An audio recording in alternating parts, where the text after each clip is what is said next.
By the time a child comes to the settlement home, it is likely they have been through multiple other placements, multiple other facilities.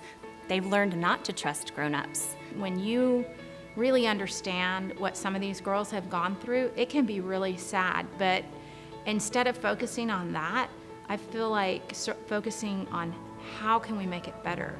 How can we help them heal? How can they turn their life around and feel worthwhile? It's pretty magical because you can see a light in their eyes and you see hope for the first time that they feel like they matter. That cup has empty when they come to us, and it is our job to fill it and have it overflow.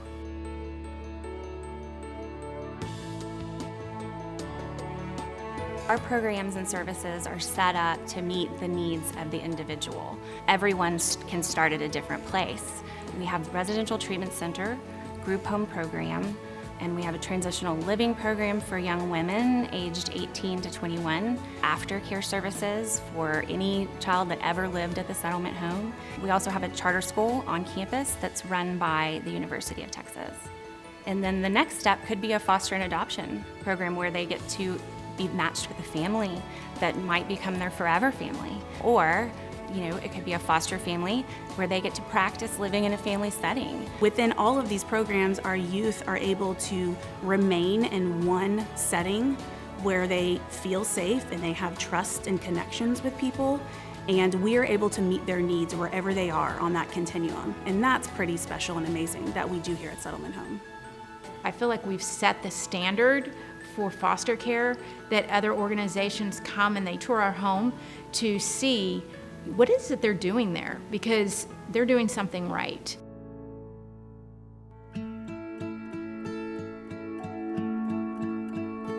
My name's Kenethia Fuller. I'm 14 years old. I was in 3 foster homes before I came here, and all of them were pretty bad. They just always yelled at me, always told me to do this, and then, I don't know, they called me names too. I was kind of having trouble speaking up for myself in the past. I never said anything. Like if someone hurt my feelings or if someone was bullying me, I never said anything. Never actually cared about my own feelings. When a person is working with a settlement home and working with the staff here, they are seen as an individual. Their stories are heard and believed, and they're valued in a way that helps their self-esteem and helps their sense of purpose, which helps them take the next step. So if you have someone to kind of talk to about it, then they can give you a second head on it so they can help you get through it. That kind of opened up to me, and I was just like, oh, okay, I guess they're nice. So I opened up to them too. That's Kenethia's family now. That's her forever family. It's really neat. When I see the success and I see the happiness, she's going all over on vacation with her parents, and I see her with her friends, and she has great hair. She's always so proud of her hair. That's what every kid deserves, right?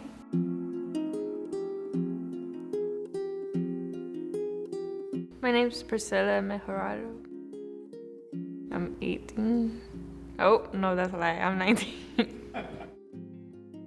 My birth mom would move from house to house. She would go into prostitution just to make money. She would do drugs, and she would be around a guy that molested us, me and my sister.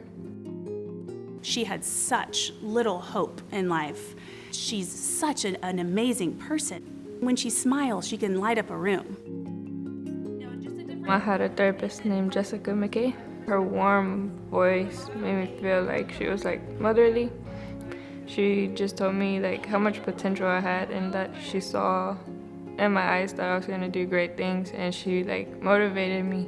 It was so easy to build a relationship with her because she just wanted to feel loved. She wanted to feel connected. She wanted to be heard. And so I just felt like I was in the right place at the right time to be able to be that person for her. I graduated high school, walked across the stage. It was really awesome. It was pretty special to watch Priscilla achieve something she never thought she would ever be able to do. She was building her confidence, she was feeling safe, she was feeling connected and trusted, and so she was able to come into her own, which is pretty remarkable.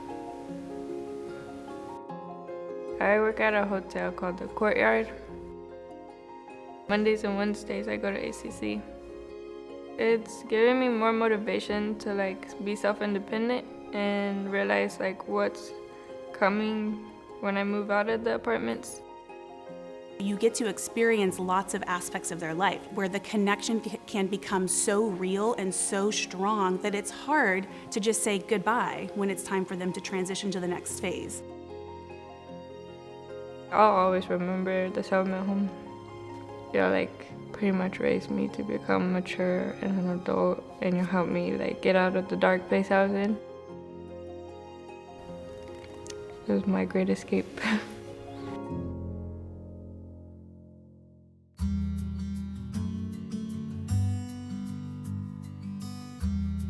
I am Quenisha Warren. I am 35 years old, and I was in the settlement home back around 95 from the time I was 14 or 15. I have two sons. Akiba, he's 12, and Micah, he's 9.5, he'd say. And they are the light of my life. When I look at them, I see generations, that are going to benefit from, the settlement home. They have stability, they have love, they have all the things that matter, so that's what makes a happy home. After years of sexual abuse, I'm grateful, that I've been given awesome tools to just really not make the same mistakes with my kids and give them, a normal childhood. Our vision is to end the cycle of child abuse, and what we know is that when an individual feels successful and cared for and accepted and worth it, when they move on, it is unlikely that they're going to repeat that with their own children. They see a different way.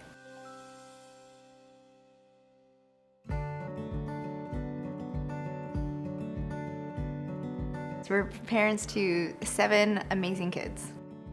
We really consider settlement home as the equivalent of family. We've done 3 full adoptions with settlement home. They've proven time and time again how they can support us. And they don't just support us, they love our kids. They recognize the signs of post-traumatic stress, and they were able to fill in these gaps.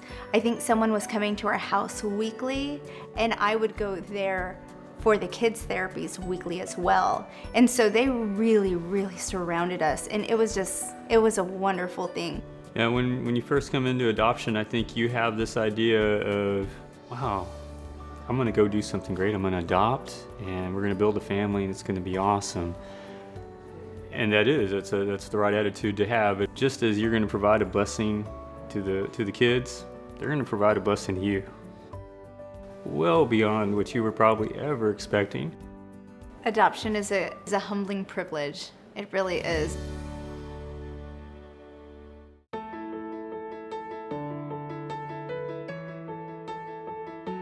Quality of care that we provide would just not be possible without the Settlement Club. These women, there's 476 of them, and the last time we counted, and they do fundraising efforts for us, so 2 major fundraising events a year. Whether it's volunteering their time or donating money, it's what makes the settlement home possible. Every week we have hundreds of volunteers that show up at our warehouse to sort items that are donated in preparation for our largest fundraiser, which is our settlement home garage and estate sale in November. The Settlement Club partners with a lot of different organizations throughout the city. We try to participate in giving our girls a normal life. It's amazing to see, and they're doing it because they love these kids and they love this place and they believe in what we do. I don't tend to look at it as, wow, I've made such a difference. I try and think of it more what can I still do to make a difference? Because there's so much that the club can do, that the community can do to change these girls' lives. And we're just not done. And until all these girls are in a safe home and all the girls and children in foster care have safe homes, we're not done.